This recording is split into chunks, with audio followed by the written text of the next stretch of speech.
সবাইকে আজকের ক্লাসে স্বাগতম। আমরা আজকে আলোচনা করব একটা বোর্ড প্রশ্ন নিয়ে। এটা সিলেট বোর্ড 2019-এ আসছিল। তো উদ্দীপকটা আমরা লক্ষ্য করি। উদ্দীপকটা লক্ষ্য করে সেটা হচ্ছে দেখতে পাচ্ছি যে এখানে এক্স গ্যাস সেটা বিয়োজিত হয়ে ওয়াই এবং জেড তৈরি করছে এবং তার একটা কেপি এর মান দেওয়া আছে। এই অবস্থায় আমাকে যে কাজটা করতে হবে যে বিক্রিয়াটি 30% বিয়োজিত করতে কত পরিমাণ চাপ প্রয়োগ করতে হবে। আমার দরকারটা হচ্ছে চাপ প্রয়োগ করতে হবে, সেটা একটু দেখা যাক। এখন কথা হচ্ছে যে আমরা যে বিষয়টা জানি সেটা হচ্ছে যে এটা উভমুখী বিক্রিয়ায় কি হয় যে প্রাথমিক অবস্থায় এটার পরিমাণ থাকে, এটা ভেঙে এটা তৈরি করে, আবার কিছু সময় পর সাম্য অবস্থায় কি হয় এটা যুক্ত হয়, এটাতে ব্যাক আসে, যার কারণে সেটা উভমুখী অবস্থা প্রাপ্ত হয়। এখন এই সাম্যাবস্থার জন্য এই কারণে যদি আমরা 30%-এর জন্য হিসাব করি তখন কিন্তু আমরা সেখানে চাপটা নির্ণয় করতে পারবো। আশা করি আমি বোঝানোর চেষ্টা করছি, দেখা যাক কতটা সফল হয় সেটা লক্ষ্য করো। এখন আমরা সমাধানে যাই। গ নম্বর সমাধানে যে দেখি কি অবস্থা দাঁড়ায়। সমাধানে আমি যে কাজটা করবো সেটা হচ্ছে যে এখানে বিয়োজন মাত্রা যদি বিয়োজিত আছে, ধরলাম যে বিয়োজিত হয়েছে, সেক্ষেত্রে ধরি বিয়োজন মাত্রা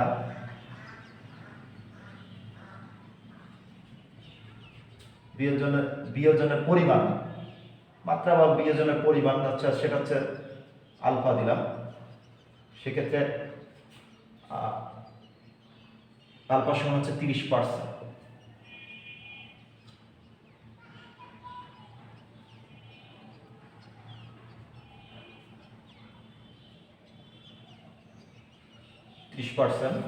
বিয়োজনের পরিমাণ আলফা 30%, সেটা হচ্ছে 30/100 0.3। আমরা পার্সেন্টেজটাকে থেকে 100 দিয়ে ভাগ করে সেটা হচ্ছে মানে নিয়ে আসলাম। এখন আমি যে কাজটা করবো সেটা হচ্ছে যে আমাদের যে সমীকরণটা আছে সেটা পর্যালোচনা করি। তাহলে বিক্রিয়াটি কি হয়েছে, বিক্রিয়াটি এখানে আমরা দেখতে পাচ্ছি যে বিক্রিয়াটি এক্স গ্যাস ওয়াই গ্যাস যোগ জেড গ্যাস। তাহলে প্রাথমিক অবস্থায় কি আছে, প্রাথমিক অবস্থায় আমি দেখতে পাচ্ছি যে এটার 1 মোল আছে, এটা 1 আছে, তাহলে এটার 1 মোল আছে, আর এটা 0 মোল, এটাও 0 মোল। আর সাম্য অবস্থায় কি আছে, সাম্য অবস্থায় যে কারণে হয়েছে যে এখান থেকে 1 মাইনাস আলফা মোল হয়েছে, ধরলাম যে আলফা পরিমাণ যে বিয়োজিত হয়েছে সেটা আমি দিলাম। তাহলে এখান থেকে যদি আলফা পরিমাণ বিয়োজিত হয় তাহলে এখানেও তৈরি হবে আলফা মোল, এখানেও তৈরি হবে আলফা মোল। এখন আমি তো আলফার মান জানি, তাহলে 1 মাইনাস আলফার মান হচ্ছে 0.3 মোল, এটা হচ্ছে 0.3 মোল, এটা হবে 0.3 মোল। তাহলে এখানে বাদ দিলে আছে 0.7 মোল। এখন কিন্তু আমি সবগুলো মান জানি, সাম্যাবস্থায় কতটুকু এক্স এর পরিমাণ, সাম্যাবস্থায় কতটুকু ওয়াই এর পরিমাণ, সাম্যাবস্থায় কতটুকু জেড এর পরিমাণ, প্রত্যেকের মোল আমার জানা আছে। আমাকে বলে দেওয়া হয়েছে কেপি এবং চাপ নির্ণয় করতে বলেছে। ফলে কেপির সাথে এবং চাপের সাথে রিলেশনযুক্ত সমীকরণ আমি এই বিক্রিয়াটার জন্য যেটা দেখাতে পারবো সেটা কিন্তু আমার ধারণা আছে বা তোমাদের ধারণা অবশ্যই আছে। সেটা হচ্ছে যেহেতু এটা গ্যাসীয়, তার মানে সেটা অবশ্যই কেপির জন্য, আর এবং সেহেতু যেহেতু চাপের জন্য সেহেতু তোমাদের ধারণা আছে। আচ্ছা, যদি আমার এক্ষেত্রে মোট চাপ পি হয় তাহলে কিন্তু আমি কেপির সমীকরণ লিখতে পারবো। আবার এক্ষেত্রে আমি একটু যে কাজটা করি যে মোট মোলটা যোগ করে নিই, কারণ আমার কেপির জন্য মোট মোল লাগবে। আমরা এটা আগেই দেখাইছি যে মোট মোল তাহলে হচ্ছে 0.7 যোগ 0.3 যোগ 0.3 সমান সমান 1.3 মোল। আচ্ছা, ধরা যাক চাপ, মোট চাপ ধরি, চাপ সমান হচ্ছে পি, যে চাপটা আমি নির্ণয় করবো সেটা হচ্ছে পি ধরে নিলাম। এখন আমি কি লিখতে পারবো, এখন আমি যদি কেপি নির্ণয় করতে চাই কেপি, তাহলে আমি লিখতে পারবো সেটা হচ্ছে p y into p z by p x. কারণ আমি কেপি সমান কি জানি? কেপি হচ্ছে যে উৎপাদের আংশিক চাপ বাই বিক্রিয়কের আংশিক চাপ। উৎপাদ কে কে আছে, ওয়াই আছে এবং জেড আছে। তাহলে আমরা জানি যে আংশিক চাপকে কি আকারে লিখতে হয়? P of y, p of z আকারে লিখতে হবে। ওয়াই এর আংশিক চাপ পি ওয়াই, জেড এর আংশিক চাপ পি জেড, আর বিক্রিয়কের আংশিক চাপ পি এক্স। তার নিয়মটা কি? কেপি ইজ ইকুয়াল টু উৎপাদের আংশিক চাপ বাই বিক্রিয়কের আংশিক চাপ।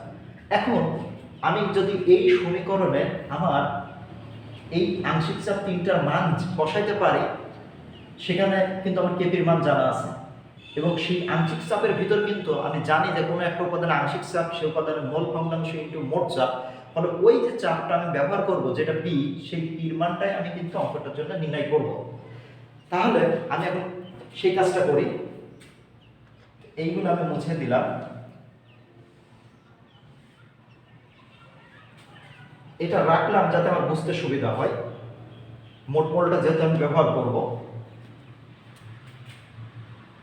সুতরাং সেটা হচ্ছে যে এক্স এর আংশিক চাপ, সেটা হচ্ছে পি অফ এক্স আকারে লিখতে হবে। আচ্ছা, আমরা এর আগে শিখছি যে কোনো একটা উপাদানের আংশিক চাপ সেই উপাদানের মোল ভগ্নাংশ। তাহলে এক্স এর এখানে খেয়াল করে দেখো, আমরা হচ্ছে 0.7 ছিল বাদ দেওয়ার পর সাম্যাবস্থায়, তাহলে হচ্ছে 0.7 আপনার মোট মোলটা কত? 1.3। ফলে এইটাই কিন্তু সেই মোল ভগ্নাংশ, মোলেরই ভগ্নাংশ। মোলকে মোল দ্বারা ভাগ করছি এবং ভগ্নাংশ মান পাচ্ছি। তাহলে কোনো একটা উপাদানের আংশিক চাপ সেই উপাদানের মোল ভগ্নাংশ ইনটু মোট চাপ, যেটা আমার পি জানা আছে, পি ধরছি আর কি।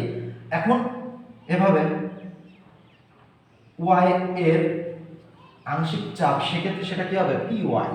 তাহলে সেটা হবে 0.3 বাই 1.3 ইন্টু পি। এভাবে আমি পি ওয়াইটা জেনে গেলাম, ওয়াই আংশিক চাপ জেনে গেলাম। এবার জেড এর আংশিক চাপ পি জেড সমান 0.3 বাই 1.3 ইন্টু পি। এখন আমি কিন্তু তিনটা মানই জেনে গেছি।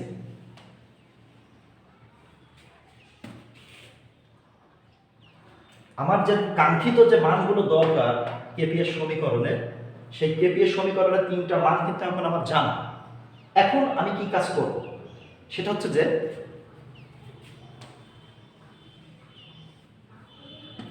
কেপি এর সমীকরণটা আমার কি জানা আছে? যে কেপি সমান p y into p z by p x. এখন আমি কি করব? বা আমি কিন্তু এই কেপি এর মান কিন্তু জানি, সেটা কত? 1। সেটা কিন্তু লিখে দিলাম। এইবার ওয়াই এর মান কত? আমি দেখতে পাচ্ছি ওয়াই এর মান আছে 0.3 বাই 0.3 বাই 1.3 ইন্টু পি। এই আবার আমি কিন্তু জেড এর মান জানি, এটাকে এই হিসাবে লিখতে অবশ্য না, এখানে ক্রস এইভাবে দিলাম, বড় ক্রস। এখন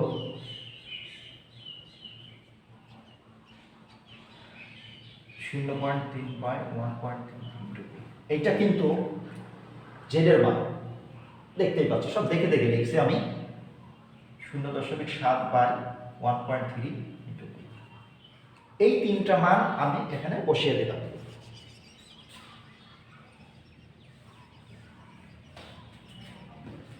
এখন কি করতে পারি? বা 1 সমান, এখান থেকে যে কাজটা করতে পারি সেটা হচ্ছে যে 0.3 by 1.3 into 0.3 by 1.3 p square.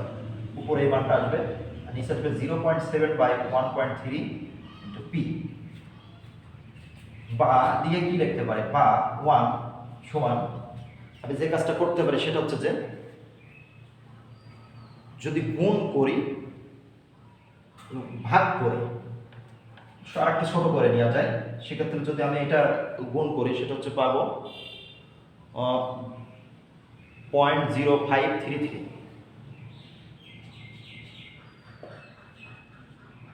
0.533। আর এখানে একটা পি স্কোয়ার আছে, এখানে একটা পি আছে, সেক্ষেত্রে আমি এই পি আর এই পি একটা কেটে দিলে পরে এখানে একটা পি পাবো বাই 0.53846 অর্থাৎ এই দুটা গুণ করা হয়েছে, পরে এই দুটা গুণ করা হয়েছে, এটা দুটাকে ভাগ করা হয়েছে, ভাগ করে এই রেজাল্টটা পাওয়া গেছে এবং এইটা দিয়ে এটাকে ভাগ করে এই রেজাল্ট হয়েছে। যারা ম্যাথ জানে তারা তো বলবে স্যার এটা বলার আর কি দরকার ছিল, আসলেই তাই। তো এটা আমরা ম্যাথ করে এই জিনিসটা পাইলাম আর কি। এখন এখান থেকে যদি আমি মেন লাইন পাইলাম না, তাড়াতাড়ি করে দিই, যদি এখান থেকে যদি আমি পিটাকে হিসাব করি তাহলে হচ্ছে 10.10 অ্যাটমসফিয়ার পাবো। এটা কিভাবে পাবো? এখানে যে পি আছে আমরা জানি, এটাকে আর্গমন করতে হবে, আর্গমন করার পর পি সাথে এই মানটাতে ওই মানটাকে ভাগ করলে এটা পাওয়া যাবে, ফলে 10.10 অ্যাটমসফিয়ার। এটাই আমাদের সেই কাঙ্ক্ষিত উত্তর, যে বিক্রিয়াটি 30% বিয়োজিত করতে কত পরিমাণ চাপ প্রয়োগ করা লাগবে, সেটা হচ্ছে যে 10.10 অ্যাটমসফিয়ার যদি আমরা চাপ প্রয়োগ করি সেক্ষেত্রে আমার 30% এইরকম এটার জন্য বিয়োজিত হবে। তাহলে আমি গ নম্বর সমাধান করলাম। এইবার আমি চলে যাব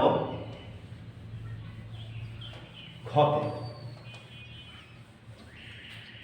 ঘতে যাই কি দেখি যে ঘর সমাধানের জন্য যে কাজটা দেখা যাচ্ছে যে বিক্রিয়াটিকে 1.2 অ্যাটমসফিয়ার চাপে ঘটালে এক্স এর শতকরা কত অংশ দিয়ে দিতে হবে তা গাণিতিকভাবে নির্ণয় করো। আমাদের কিন্তু একটা 1 অ্যাটমসফিয়ার চাপে এই বিক্রিয়াটা ঘটানো ছিল, তার জন্য 30% বিয়োজন দিয়ে আমরা পি নির্ণয় করলাম। এখন চাপটাকে ভিন্ন করা হয়েছে, অবশ্য যদি এটা কেপিএর চাপ, এখানে চাপটা বলতে যে মোট চাপ পি, আমরা 10.10 অ্যাটমসফিয়ার যেটা পাইলাম এটা আছে সেই, এখানে সেটা ব্যবহার করব 1.2 অ্যাটমসফিয়ার। 1.2 অ্যাটমসফিয়ার চাপে ঘটালে এক্স এর শতকরা কত বিয়োজিত, মানে এইটারই কত বিয়োজিত হবে। অর্থাৎ পূর্বের অঙ্কটা বিয়োজিত থেকে আমরা পি হিসাব করছি, অর্থাৎ চাপ হিসাব করছি, এখন আমরা চাপটাই আছে আমরা বিয়োজিততে যাব, মানে এইটার এটা উল্টা। এখন সেক্ষেত্রে আমাদের যে সমীকরণটা আছে, সেটা আগে লিখে নিই। সেটা হচ্ছে যে এখানে দেখতে পাচ্ছি x gas, y gas, z gas, আমি এইগুলো পেলাম। পাওয়ার পরে এখন আমাকে যে কাজটি করতে হবে, যেখানে প্রাথমিক অবস্থায় মোল সংখ্যা, প্রাথমিক অবস্থায় মোল, সেটা হচ্ছে যে এখানে আমরা আগে থেকে দেখে আসছি, এটা হচ্ছে 1 মোল, এটা হচ্ছে 0 মোল, এটা হচ্ছে 0 মোল। আর তাহলে সাম্যাবস্থায় কি হবে? সাম্যাবস্থায় আমি ধরলাম যে 1 মাইনাস আলফা মোল, 1 মাইনাস আলফা মোল, এটা আলফা মোল, এটা আলফা মোল। এইগুলো সাম্যাবস্থায় কি হয়েছে, আমার এই পরিমাণটা আছে, অর্থাৎ সাম্যাবস্থায় কি হয়েছে যে আমার এই পরিমাণ আছে এক্স, এই পরিমাণ আছে ওয়াই, এই পরিমাণ আছে জেড। এখন আমি যে সমীকরণটা নির্ণয় করেছিলাম সেই একই সমীকরণেই কিন্তু আমি ব্যবহার করব এই মানগুলো বসানোর জন্য, কারণ এখানে সমীকরণটা চেঞ্জ হয়নি, চেঞ্জ যেটা হয়েছে সেটা হচ্ছে এই আলফাটা চেঞ্জ হচ্ছে আর এটা চেঞ্জ হচ্ছে। এক্ষেত্রে আমি যদি বলি যে তাহলে মোট মোলটা কত, মোট মোল সাম্যাবস্থায়, এখানে অবশ্যই লিখলে ভালো হয় যে সাম্যাবস্থায় মোট মোল, তাহলে আমরা লিখতে পারবো হচ্ছে যে 1 minus alpha plus alpha plus alpha সমান সমান 1 প্লাস আলফা মোল। এখন এক্ষেত্রে আমি কি করতে পারি যে আমি এক্স এর আংশিক চাপ, তাহলে এক্স এর আংশিক চাপ, তার আগে একটা ধরে নেওয়া যেতে পারে যে ধরি, সেটা না বললেও হয়, কারণ এক্স এর আংশিক চাপ মানে সেক্ষেত্রে আমরা জানি যে সেটাতে পিএক্স লিখতে হবে, এবং পিএক্স লেখার পর সেটা হচ্ছে তার উপাদানের মোল ভগ্নাংশ, তার মানে 1 minus alpha by 1 plus alpha, আর সেক্ষেত্রে অবশ্যই একটা পি তো ব্যবহৃত হয়। এক্ষেত্রে আমরা বলেও নিতে পারি যে ধরলাম যে উপরে লিখে নিলাম যে তার সাম্যাবস্থায় তার চাপ সেটা হচ্ছে পি। তাহলে এক্স এর আংশিক চাপ আমি যদি এটা পাই, তাহলে অনুরূপভাবে আমি এখানে কিন্তু পি ওয়াই লিখতে পারবো, কিভাবে সেটা সবাই বলতে পারবে, alpha by 1 plus alpha into P, আর পি জেড লিখতে পারবো হচ্ছে alpha by 1 plus alpha into p. এখন আমার সব মানগুলো কি হয়েছে, আংশিক চাপের মানগুলো জানা আছে। এইবার আমি কি করব যে কেপি এর সমীকরণটা আমি তৈরি করে ফেলে কেপি এর সমান লিখতে পারবো সেটা p y p z by p x. এখন এখানে মানগুলো কত আছে, সেটা হচ্ছে যে পি ওয়াই এর মান আছে alpha by 1 plus alpha into P, আর এটা আছে alpha by 1 plus alpha into P, আর এটা হবে 1 minus alpha by 1 plus alpha into P. এই যে মানগুলো আমার জানা আছে একদম দেখে দেখে আমি সেই মানগুলো এখানে বসাই দিলাম। আর মান যখন আমার জানা আছে এগুলো এখন না থাকলেও চলবে। যে কাজটা এখন আমি করতে পারবো সেটা হচ্ছে যে বা কেপি সমান আমি কি লিখতে পারবো, এখানে যদি আমি ক্যালকুলেশন করি তাহলে কত আসবে, সেটা হচ্ছে উপরে আসবে আলফা স্কয়ার, নিচে আসবে 1 প্লাস আলফা তার স্কয়ার ইন্টু পি স্কয়ার, আর নিচে হবে 1 minus alpha 1 plus alpha into p. বা কেপি সমান আমি কি লিখতে পারবো, সেটা হচ্ছে যে আলফা স্কয়ার 1 প্লাস আলফা তার স্কয়ার, এখানে পি স্কয়ার থাকবে গুণন, এটা হবে 1 প্লাস আলফা, এটা হবে 1 মাইনাস আলফা ইন্টু পি। আমরা এটাকে উল্টাই দিচ্ছি। এখন যদি আমি ক্যালকুলেশন করি, আমি উপরে করতেছি, নিচে যদি জায়গা নাই যেহেতু সেটা উপরে চলে যাচ্ছে এই লাইন থেকে, এখানকার লাইনটা আমি উপরে করতেছি, সেটা হচ্ছে যে বা কেপি সমান লিখতে পারবো, এখান থেকে একটা পি কেটে যাবে এবং থাকবে হচ্ছে যে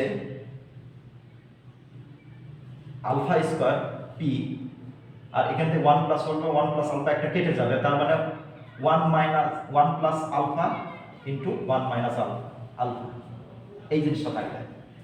এখন আমি আরো একটু সমাধানে আগাই, তাহলে কি লিখতে পারবো, সেটা হচ্ছে যে কেপি সমান আলফা স্কয়ার পি, আর এটা কত হবে a plus b into a minus b, তার মানে 1 মাইনাস আলফা স্কয়ার। এইবার আমার কেপি এর মান কিন্তু আগে থেকেই জানা আছে, সেটা হচ্ছে 1। আচ্ছা, আমি এই মানটা এখানেই ধরলাম, বসাইছিলাম, যেহেতু কেপি সমান 1, কেপির মান 1, তাহলে এখানে কিন্তু আমি এই মানটা গুণ করে দেব, 1 এর সাথে এই মানটা গুণ করলে 1 আলফা স্কয়ার, এটা কিন্তু আলফা স্কয়ার পি। এইবার আমি যে কাজটা করব সেটা হচ্ছে যে আমার পি এর মান কিন্তু এবার জানা আছে, তাহলে 1 মাইনাস আলফা স্কয়ার ইন্টু 1.2, সেটাও কিন্তু আমি পেয়ে গেলাম। আমাদের সমীকরণটা খুবই সহজ হয়ে আসছে। এইবার লিখতে পারবো যে বা 1 সমান, এইটা ওই পাশে নিয়ে যায়, 1.2 alpha square plus alpha square, তাহলে লিখতে পারবো 1 সমান 2.2 আলফা স্কয়ার, বা আলফা স্কয়ার সমান লিখতে পারবো 1 বাই 2.2, তাহলে আলফা স্কয়ার সমান লিখতে পারবো 0.054545, সুতরাং বা আলফা সমান কি লিখতে পারবো, আলফা সমান লিখতে পারবো সেটা হচ্ছে যে 0.67, এটাকে রূপ করলে এই মানটা পাবো। এইবার যদি আমি এটাকে শতকরায় প্রকাশ করি তাহলে আলফা সমান হবে 67%, অর্থাৎ 1.2 অ্যাটমসফিয়ার চাপে আমার বিয়োজনের পরিমাণ হবে সেটা হচ্ছে 67%। আমি যদি এই রিঅ্যাকশনটাকে 1.2 অ্যাটমসফিয়ার চাপে ঘটাইতাম, সেই ক্ষেত্রে এখান থেকে এক্স এর ভিতর থেকে কতটুকু সাম্যাবস্থায় বিয়োজিত হয়ে যেত, সেটা হচ্ছে 67%। সবাইকে শুভেচ্ছা পরবর্তী ক্লাসের জন্য।